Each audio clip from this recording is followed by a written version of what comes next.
हर युग में फिल्टरिंग हो रहा था। सो फिल्टर होकर जो अच्छे लोग थे वो चले गए, कूड़ा बच गया।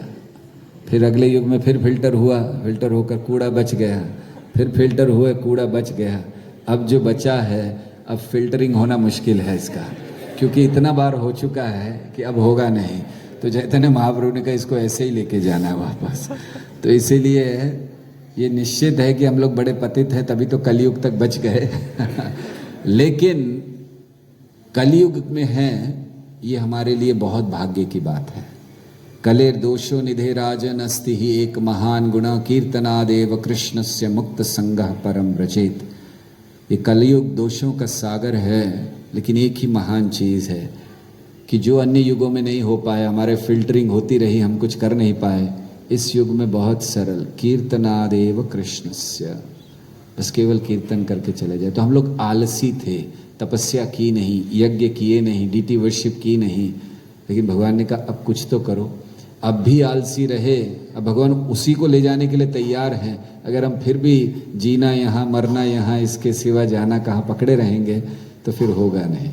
तो इसीलिए ये निश्चित है कि हम लोग नहीं प्राप्त कर पाए, और इसीलिए इस कलयुग में बहुत सरल कर दिया गया कि केवल कृष्ण का नाम लीजिए और भगवान के धाम जाइए। ठीक है, थैंक यू। और कोई प्रश्न है? हाँ जी।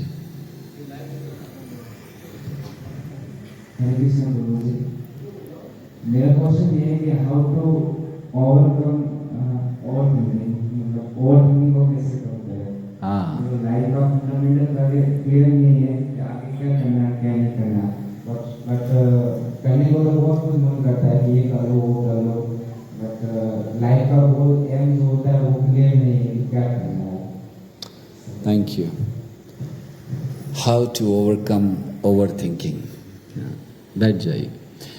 ये जो ओवर थिंकिंग है, बहुत ज़्यादा सोचना, हम सोचते ये कर लें, फिर अगले दिन आता है ये कर लें, फिर कहते नहीं नहीं नहीं ये कर लेते हैं, एक काम पूरा होने से पहले दूसरे पे जंप मार देते हैं, और फिर आज ही ये सोचते हैं, जैसे कई लोगों ने किया, कोविड हुआ तो को लोगों ने सोचा अगर मुझे कोविड हो जाएगा, मेरा कोई देखने वाला नहीं है, बूढ़ा हो चुका हूँ, बीमार भी हूँ, और फिर मैं पड़ा रहूँगा, पुलिस ले जाएगी, बस उसी डर में मर गया हो, क्योंकि वो सोच रहा था ओवर थिंकिंग। सो तो कभी कभी ओवर थिंकिंग खतरनाक होता है।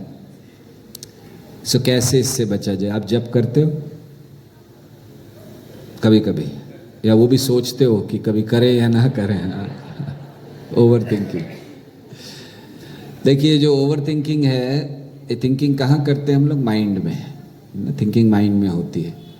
सो जैसे शरीर को अगर आप हृष्ट पुष्ट नहीं रखोगे तो बीमारियां आ जाती हैं। तो ये ओवर थिंकिंग भी एक बीमारी है, ये मन की बीमारी है। तो जैसे हम शरीर को हृष्ट पुष्ट रखते हैं, एक्सरसाइज करते हैं, ऐसे ही मन को भी थोड़ा सा कसरत करानी चाहिए। और वो कसरत है, सबसे पहली कसरत जप की, मेडिटेशन।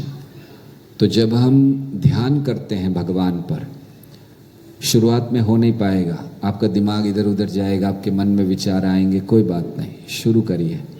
फिर आप देखोगे कि धीरे धीरे मन शांत हो रहा है। जब मन शांत होता है तो शांत मन में, जैसे समुद्र होता है, अशांत होता है तो लहरें उठती हैं। शांत समुद्र है तो कोई लहर नहीं रहती है उसमें, और उसमें नाव आराम से चल सकती है। जब बड़ी बड़ी लहरें हो तो नाव नहीं चलती है शांत समुद्र में। तो इसी समय आपका मन अशांत समुद्र की तरह है, जप के द्वारा उसको शांत करें, ताकि उसमें जीवन में जो सफलता पाने के लिए मार्ग है, अर्थात एक नाव है, वो चल सके। अभी नहीं चल रही है क्योंकि ऊपर नीचे ऊपर नीचे। तो सबसे पहले आप जप को प्राथमिकता दीजिए, भगवान के नाम का जप कीजिए। और दूसरा, आधा घंटा दिन में श्रवण जरूर कीजिए, बैठकर एक जगह। तो कुछ आदतें मन को एकाग्र करने के लिए हैं। मन एकाग्र नहीं होता, ये कुछ आदतें डालनी चाहिए। मन हमें धोखा देता है, हमें मन को धोखा देना पड़ता है। सो इसीलिए एकाग्रता आएगी तो ये सब चला जाएगा। ठीक है, यहाँ कोई